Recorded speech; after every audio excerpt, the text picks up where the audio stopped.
ప్రైజ్లో ఈ అవకాశం ఇచ్చిన దేవునికి చూస్తున్న మీ అందరూ కూడా నా హృదయపూర్వక వందనాలు.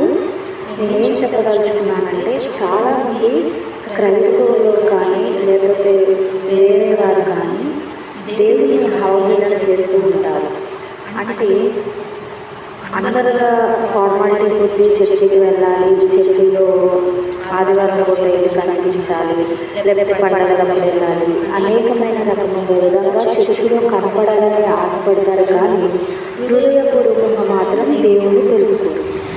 నాకు తెలిసిన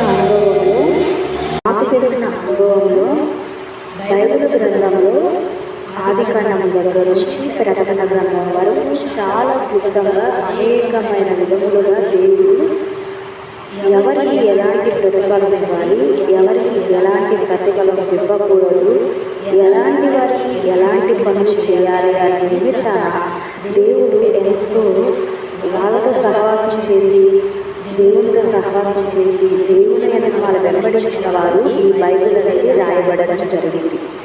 ప్రతి ఒక్కరు కూడా ఆదికాండం మొదలుకొని ప్రకటన గ్రంథం వరకు కూడా దేవునితో సహవాసం చేసి ఆయనతో పరిచర్య చేసిన ప్రతి ఒక్కరు గురించి బైబిల్లో వివరణగా ఉంది. అదేవిధంగా మానవులైన మనము దేవుని తెలుసుకొని ఏ విధంగా నడుచుకోవాలి, భూలోకంలో ఏ విధంగా ఉండాలి అనే నిమిత్తమున మనం ఈ రోజులో బైబిల్ ధ్యానించి ఒక చిన్న వచనం మీకు చెప్పాలనుకుంటున్నాను. చాలామంది వాళ్ళని చూసి వీళ్ళని చూసి ఏదో చేద్దాము, లేకపోతే అలా ఉందాము ఇలా ఉందాము అని చెప్పేసి అనుకుంటారు. కానీ దేవుడు నీ చిత్తాన నీ కొరకు ఒక ప్రణాళిక అనేది ఏర్పాటు చేశాడు. ఆ ప్రణాళిక అనేది నీవు ఎలా నిలబెట్టుకోవాలి అనేది నేను ఒక చిన్న వచనం చెప్తాను, చూడండి. ప్రకటన గ్రంథము 22వ అధ్యాయము 11వ వచనము. దానిలో ఏమనుందంటే, వాని క్రియల చొప్పున వారికి ప్రతిఫలం అనేది ఇవ్వబడుతుంది అని చెప్పి. చాలా మంది కూడా అనేకమైన చేస్తూ ఉంటారు. నాకు ఆ పని జరగలేదు, దేవుడు ఇలా సహాయం చేయలేదు, అలా సహాయం చేయలేదని ఎదురు చూస్తారు.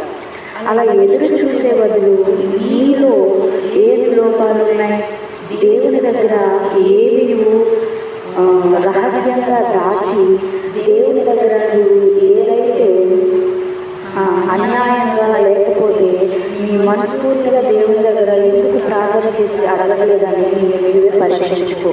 ఆ పరీక్షించుకున్న నాడు దేవుడు నీకు ఇచ్చే ప్రతిఫలాన్ని కంపల్సరిగా ఇస్తాడు.